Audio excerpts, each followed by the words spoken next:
शांति वार्ता में पुतिन ने जो तुरुप का इक्का चला उसकी पूरी दुनिया में चर्चा है। पुतिन का तुरुप का इक्का है अरबपति बिजनेसमैन रोमन अब्रामोविच,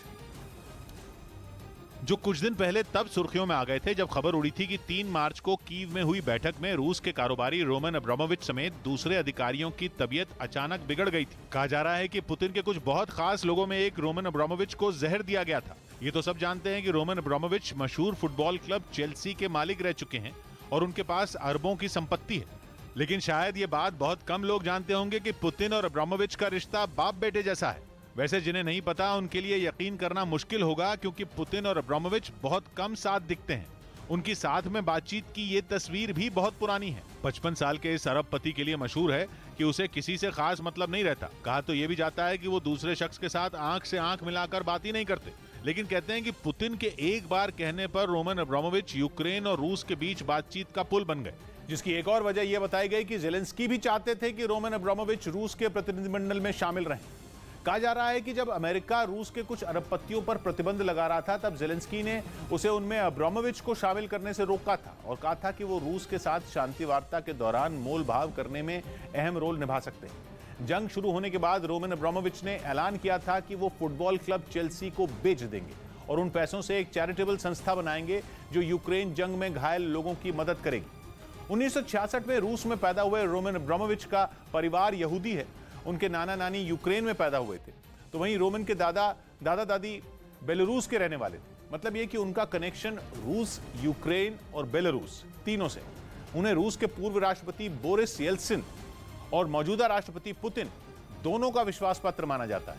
हालांकि पुतिन और अब्रामोविच सार्वजनिक तौर पर एक साथ कम ही नजर आते हैं।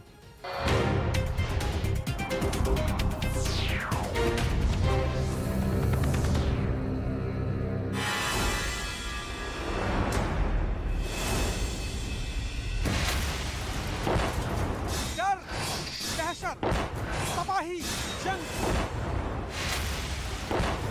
युद्ध क्षेत्र से पल पल की खबर देखते रहिए दिन भर न्यूज़ 18 इंडिया पर।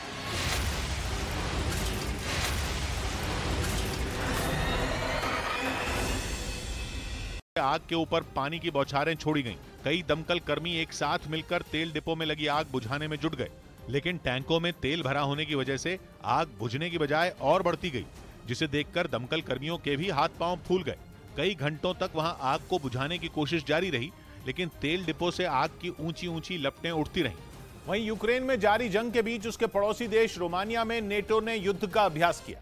रूस और यूक्रेन के बीच छिड़ी लड़ाई को 1 महीने से ज्यादा का वक्त बीत चुका है, लेकिन इसके खत्म होने में कोई आसार नहीं दिख रहे। ऐसे में नेटो ने रोमानिया के कॉन्स्टेंसा प्रांत में अपनी ताकत का प्रदर्शन किया,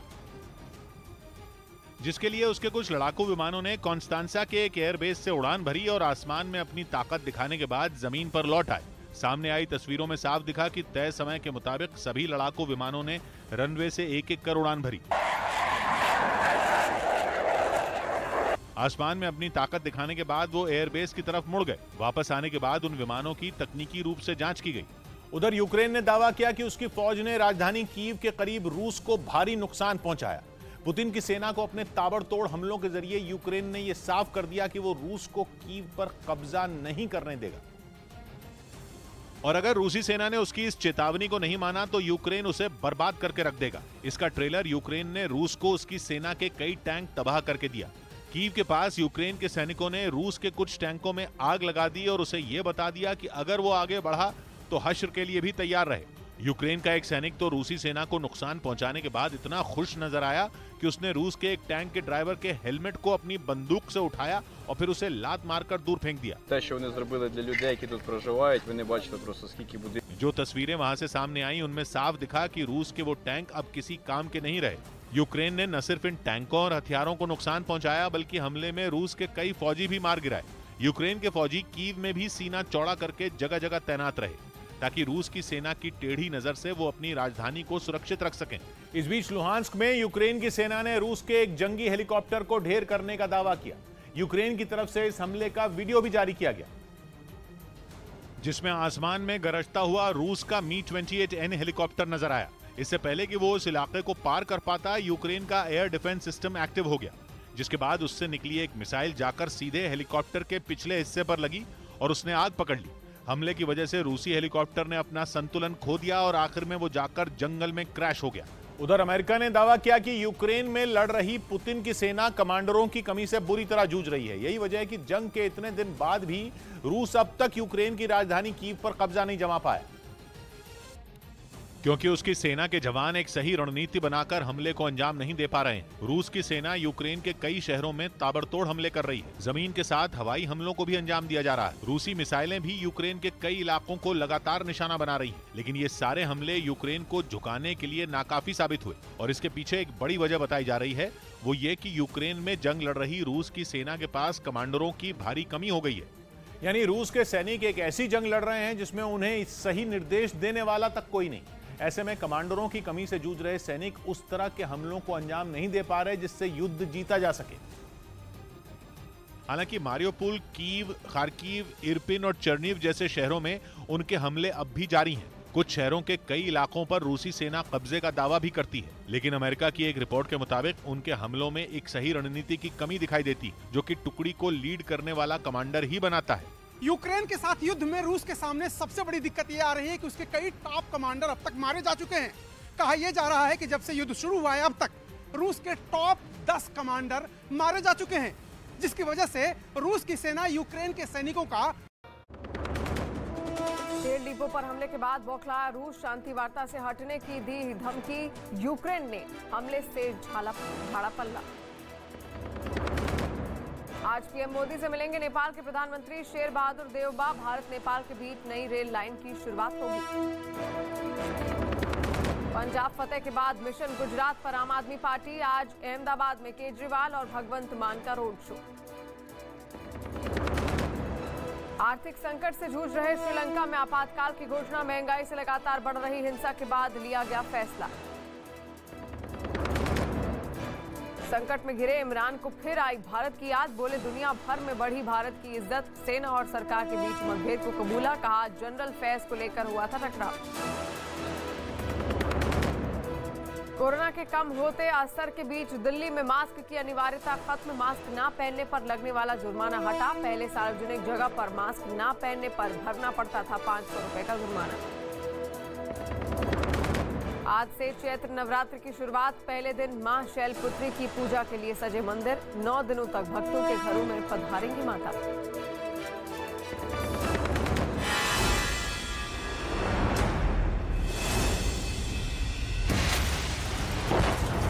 डर, दहशत, तबाही, जंग, युद्ध क्षेत्र से पल पल की खबर देखते रहिए दिन भर न्यूज़ 18 इंडिया पर।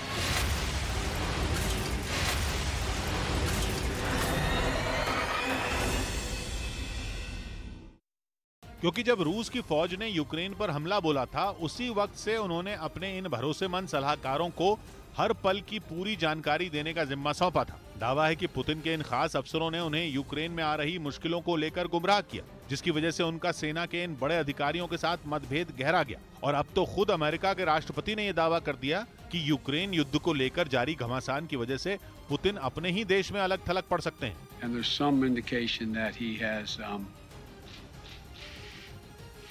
Fired or put under house arrest some of his advisors. यही नहीं, बाइडेन ने कीव और उसके आसपास के इलाकों से सेना हटाए जाने के रूस के दावों पर भी सवाल उठाए और इन पर यकीन करने के लिए अब तक किसी तरह के सबूत नहीं मिलने की बात कही। उधर रूस से जारी जंग के बीच यूक्रेन के राष्ट्रपति व्लादिमीर ज़ेलेंस्की ने सेना के 2 टॉप जनरल को पद से हटा दिया। एक वीडियो संदेश में उन्होंने दोनों को गद्दार भी कहा और बोले कि देशद्रोहियों से निपटने का समय नहीं रहा। बर्खास्त किए गए दोनों जनरल पर देश विरोधी गतिविधियों में शामिल होने का आरोप था, जिसके बाद ज़ेलेंस्की ने उन्हें बाहर का रास्ता दिखाया। रूस की सेना के सामने यूक्रेन की सेना की ताकत बेहद कम है, लेकिन ज़ेलेंस्की अपने इन्हीं सैनिकों और सेना के भरोसे रूस से मोर्चा ले रहे हैं। लेकिन ज़ेलेंस्की को जैसे ही पता चला कि उनकी सेना में 2 विभीषण हैं, तो उन्होंने तुरंत उन दोनों को निकाल बाहर किया। दरअसल ज़ेलेंस्की को डर इस बात का था कि कहीं ये विभीषण उनकी खुफिया रणनीति को पुतिन के साथ साझा न कर दें। अपने वीडियो संदेश में ज़ेलेंस्की गुस्से में नजर आए। інших дуже важливих, на тих, де нам може бути дуже складно। जिन 2 जनरल को बर्खास्त किया गया, उनमें एक के पास यूक्रेन के आंतरिक सुरक्षा विभाग की जिम्मेदारी थी। वहीं दूसरे जनरल पर खैरसौन क्षेत्र की सुरक्षा का जिम्मा था। दोनों को पद से हटाकर उनकी वर्दी छीन ली गई। इसके बाद ज़ेलेंस्की ने एक चेतावनी भी जारी की, जिसमें उन्होंने कहा कि जो देश विरोधी काम करेगा उसको पद से हटाया जाएगा और सख्त सजा भी दी जाएगी। कीव की बजाय रूस की फौज का ज्यादा ध्यान यूक्रेन के पूर्वी छोर पर है। अजोव सागर की सीमा पर बसा यूक्रेन का शहर मारियोपोल अब खंडहर में तब्दील हो चुका है, लेकिन अब भी यह फैसला नहीं हो पाया है कि मारियोपोल किसकी मुट्ठी में है। अब मारियोपोल में रूस की सेना के साथ खड़े हो गए हैं रमजान कादिरोव और उनके चेचन लड़ाके। मारियोपोल के बाहर के इलाकों में तबाही मचाने वाले इन लड़ाकों ने अब शहर के बीचों बीच भी हमले किए और इसके लिए चेचन लड़ाकों की एक टुकड़ी ने रॉकेट लॉन्चर से ताबड़तोड़ रॉकेट दागे। हमले से पहले रमजान कादिरोव के ये लड़ाके मारियोपोल के एक इलाके में जमा हुए। थोड़ी देर तक वहां आसपास की जगह का जायजा लेने के बाद उन्होंने हमले की तैयारी शुरू कर दी। इसके लिए लकड़ी के एक बड़े बक्से से कई रॉकेट निकालकर सड़क पर रख दिए गए। वहीं दूसरी तरफ एक चेचन लड़ाका रॉकेट लॉन्चर को तैयार करता दिखा। इसके बाद दो लोगों ने रॉकेट लॉन्चर को उठाया और टारगेट की तरफ ले गए। वहां पहले दूरबीन से निशाने को देखा गया और फिर रॉकेट को लोड करके दाग दिया गया। इसी तरह चेचन लड़ाकों ने एक के बाद एक कई रॉकेट निशाने की तरफ छोड़े। लेकिन मारियोपोल में चेचन लड़ाकों के इस भीषण हमले के बीच यूक्रेन ने उनका मजाक उड़ाते हुए एक वीडियो जारी किया, जिसमें यह दावा किया गया कि कादिरोव के खूंखार लड़ाकों ने मशहूर होने के लिए कई इलाकों में नकली हमले किए और उसका वीडियो बनाया। यानी उन्होंने उस वक्त भी फायरिंग की जब उनके सामने कोई दुश्मन ही नहीं था। और ऐसा ही एक वीडियो जारी करके यूक्रेन ने कादिरोव के जवानों का मजाक उड़ाया। इस वीडियो में 3 चेचन लड़ाके एक सड़क पर खड़े होकर जोरदार फायरिंग करते नजर आए।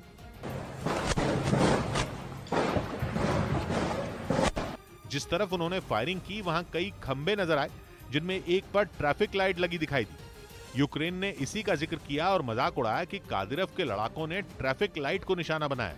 यूक्रेन ने यह दावा भी किया कि चेचन लड़ाकों की ऐसी दिखावे की फायरिंग का ही नतीजा था कि वहां से न तो किसी के मौत की खबर आई और न ही कोई घायल हुआ।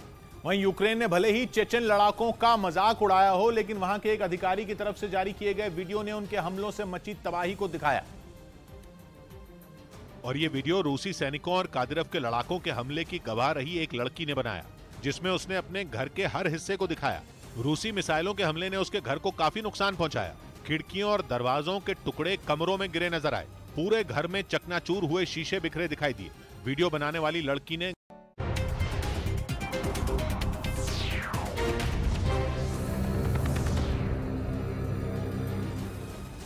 आर्थिक संकट की वजह से श्रीलंका में हालात ज्यादा बिगड़ गए हैं और महंगाई को लेकर देश भर में लगातार जारी हिंसा के बाद श्रीलंका सरकार ने अब देश में आपातकाल लागू कर दिया है। श्रीलंका आजादी के बाद अपने सबसे बुरे दौर से इस वक्त गुजर रहा है।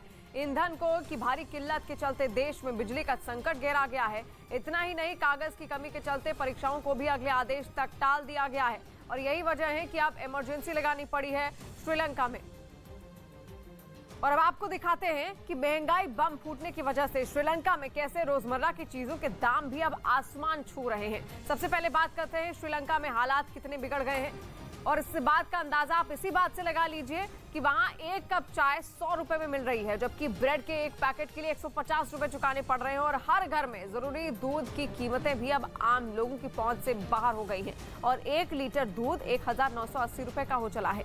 चीनी 1 किलो 290 रुपए में मिल रही है, जबकि 1 किलो चावल 500 रुपए का हो गया है और एक अंडे की अगर बात करें तो 35 रुपए का मिल रहा है।